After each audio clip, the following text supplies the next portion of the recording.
But if the final products do not change the status quo, and if they do not help to ensure collective security and equity, then we will have missed our chance to make history. This work is not easy, and it's occurring in a very difficult environment. The IMB and the IHR working group are operating amid a torrent of fake news, lies, and conspiracy theories. There are those who claim that the pandemic agreement and IHR will cede sovereignty to WHO and give the WHO Secretariat the power to impose lockdowns or vaccine mandates on countries. You know, this is fake news, lies, and conspiracy theories. You know, these claims are completely false. You know that the agreement will give WHO no such powers because you are writing it. We cannot allow this historic agreement, this milestone in global health, to be sabotaged by those who spread lies, either deliberately or unknowingly. We need your support to counter these lies by speaking up at home and telling your citizens that this agreement and an amended IHR will not and cannot cede sovereignty to WHO and that it belongs to the member states. The reality is quite the opposite. You're safeguarding national sovereignty while strengthening global health security. Those two things are not mutually exclusive. It's not a zero-sum game. The agreement is negotiated by countries, for countries, and will be implemented in countries in accordance with your own national laws. This is the WHO CA+.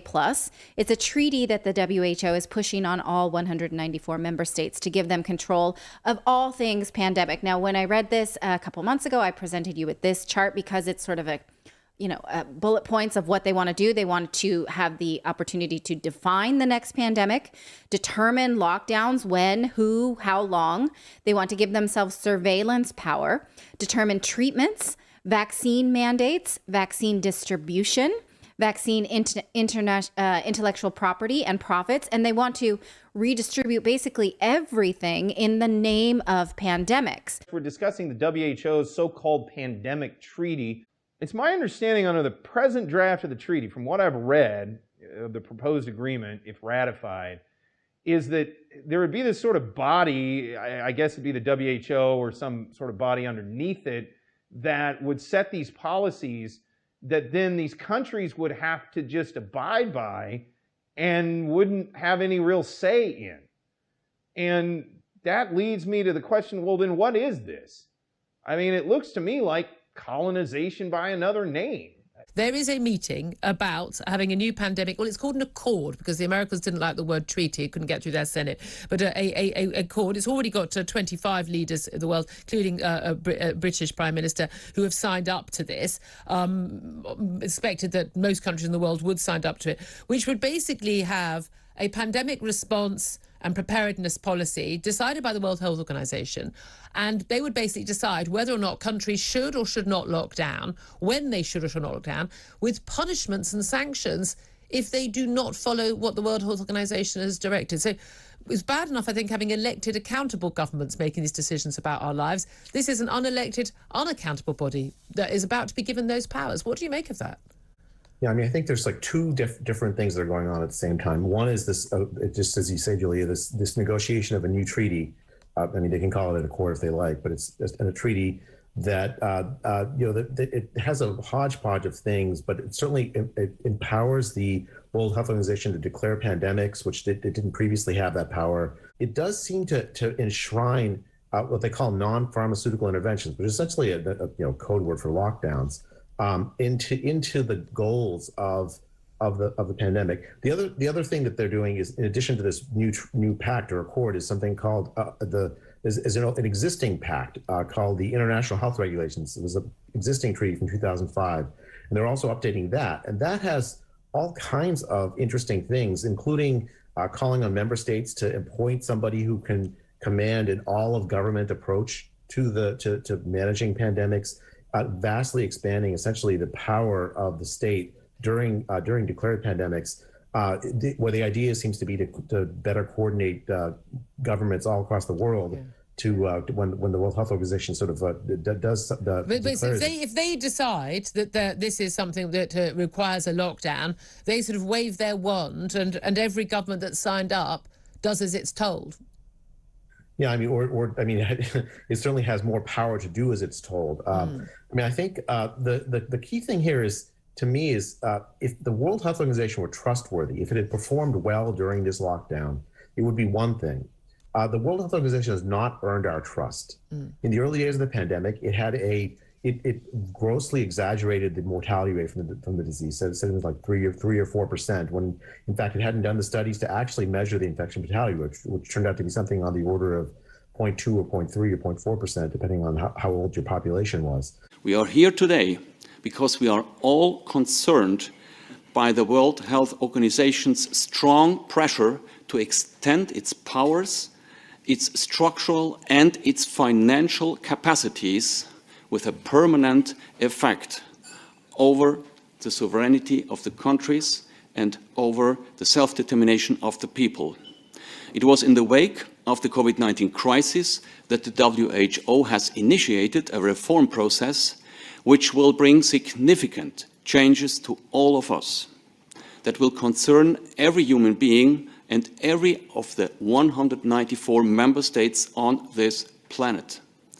This reform process was started in 2021 with 2 working streams, preparing 2 separate legal instruments. Number 1, a complete new treaty, the so-called New Pandemic Treaty, and number 2, significant amendments to the already existing international health regulations. These 2 legal instruments, treaty and IHR, are about to be negotiated and finalized, and they bring material changes. The contents of these drafts are on the table. They are available. They are available for everybody. And already in 8 months' time from now, in May 2024, the 194 member states of the WHO will have their final vote on both of these international agreements. This process takes place behind closed doors and at a tremendous speed. It is not reported nor discussed in our newspapers, in our national parliaments, in universities, nor in society. It is unacceptable. This is unacceptable because these 2 legal instruments will affect every one of us by reducing, even diminishing our loss, our right of self-determination, our right in general of human dignity, and it will eliminate the basic principle of democratic participation. Also, the effects of these treaties will be felt by member states. Who will lose their sovereignty and their autonomy. Therefore, every human being on this planet should understand the essence of the 2 legal instruments which come under the title of pandemic prevention, pandemic preparedness and response. In a nutshell, the WHO claims in these 2 legal instruments an absolute and non-questionable leadership in all health matters as soon as WHO refers itself to pandemic prevention, preparedness and response. WHO claims to have the ultimate expertise and the ultimate power in all aspects of this wide field. I recommend to read carefully the current existing draft of the amendments of the International Health Regulations, Article 13A and Article 42.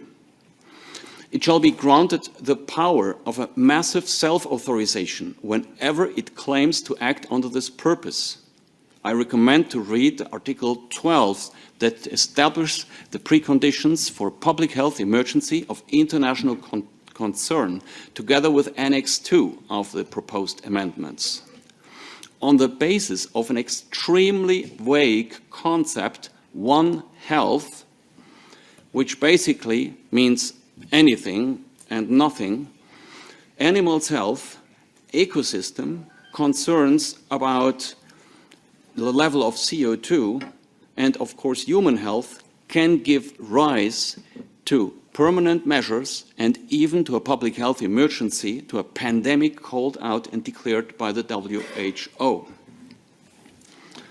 And thereby, number 4, WHO has the right, will have the right to not only declare recommendations made by several experts, but also to impose on the people of this planet, or only to a certain region, all kinds of restrictions, access restrictions, lockdowns, surveillance, and experimental treatments. So far, the list of these potential measures can be found in the International Health Regulations, Article 18. And there you will also find one example of the precondition of the proof of vaccination.